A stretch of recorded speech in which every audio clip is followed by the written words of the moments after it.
और आगे बात हम कर रहे हैं ऑनलाइन के गेम ओवर की, क्योंकि कर्नाटक हाई कोर्ट का केंद्र सरकार को नोटिस सामने आया है। 8 सितंबर तक जवाब देने का निर्देश दिया है। अंतरिम राहत की याचिका पर जवाब के लिए कहा है। सॉलिसिटर जनरल ने प्रक्रिया को संवैधानिक बताया। Tushar Mehta, solicitor general Karnataka high court पहुंचे और उन्होंने सरकार की तरफ से पक्ष रखा, लेकिन जब उनसे कुछ बातें पूछी गई तो उन्होंने कहा कि इसके लिए उन्हें सरकार से निर्देश की आवश्यकता होगी। लिहाजा कर्नाटक हाई कोर्ट ने 8 सितंबर तक जवाब देने का वक्त दिया है। अंतरिम राहत की बात अगर करें तो यहां पर अभी 8 सितंबर को इस केस की कार्रवाई एक बार फिर से होगी और तब पता चलेगा कि क्या स्थिति है।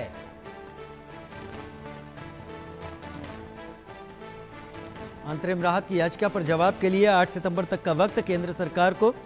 केंद्र सरकार के जवाब से यह भी साफ होगा कि केंद्र सरकार इसमें अपना क्या पक्ष रखना चाहती है, कौन सी ऐसी चीजें हैं जो कोर्ट के सामने रखेगी।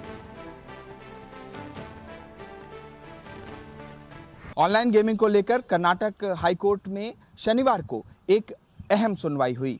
सुनवाई में सॉलिसिटर जनरल तुषार मेहता, जो केंद्र सरकार की तरफ से अपीयर हुए थे, उन्होंने तमाम आर्गुमेंट रखे कि ये जो ऑनलाइन गेमिंग बिल है, इसके जो प्रोविजंस हैं उसमें क्या क्या चीज़ें हैं और वो कैसे ऑनलाइन बेटिंग को या इस तरह की एप्लीकेशंस को रेगुलेट करता है। और दूसरी तरफ सीए सुंदरम, वरिष्ठ अधिवक्ता, जिन्होंने ये मामला कर्नाटक हाई कोर्ट में पहले उठाया था, मेंशन किया था, और शनिवार को उन्होंने अपने आर्गुमेंट्स रखे कि किस तरह से स्किल बेस्ड गेम्स, जो कि लगातार अदालतें देश की उसके बचाव में बोलती आई हैं, वो और गेम ऑफ चांस, उसमें क्या अंतर है और इस कानून के तहत क्या दिक्कतें कंपनीज को जो ऑनलाइन गेमिंग को प्रमोट करती हैं उसमें आएंगी। क्योंकि अगर हम इस पर्टिकुलर इस अधिनियम की बात करें तो यहाँ पर 2-3 बहुत महत्वपूर्ण प्रोविज़न है, जहाँ पर ई स्पोर्ट्स को तो एक तरह से बढ़ावा दिया गया है, लेकिन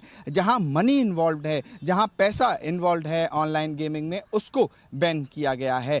अब कर्नाटक हाई कोर्ट ने केंद्र सरकार से जवाब मांगा है। बहुत महत्वपूर्ण होगा जब केंद्र सरकार इस पूरे मामले पर जवाब दाखिल करेगी तो ये समझ में आएगा कि ये कानून क्यों लाया गया है और इसकी जो अलग अलग प्रोविजंस हैं, जो अलग अलग धाराएं हैं, उसमें क्या दिक्कत है, क्यों ये जो गेमिंग कंपनियां हैं इन्होंने कर्नाटक हाई कोर्ट के लिए कर्नाटक हाई कोर्ट में एक याचिका दाखिल की है।